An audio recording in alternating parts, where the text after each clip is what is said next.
A quick video on how to show and hide your color legend in Tableau. So I've created this visualization and I've put in segments into the color. So showing this segment color legend on my right hand side.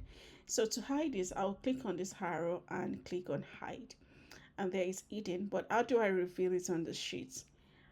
If I right click and see the options here, no options. If I go to format, you will see formatting pane and the legend is not displayed in the formatting.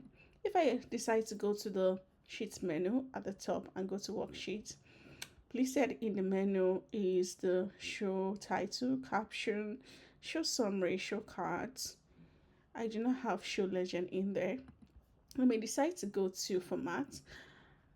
Going through the menu, I can see legends. If I click on that, it's just giving me the formatting pane for my legend. Let's see if I do something, it's going to reveal nothing. It's just formatting its invisibility. I can decide to create a dashboard and drag in the sheets in there. You can see that it's still not showing, but it's easy on the dashboard because I can click on the drop down arrow and look for legend, and I can see color legend, and there we have it. But on my sheet is still hidden. So the best way, or the way to do it, is to go to the menu at the top.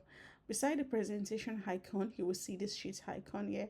It's showing show or hide cards. Click on that and you see legends, and there you have your color legends, and it's reviewed. Thanks for watching.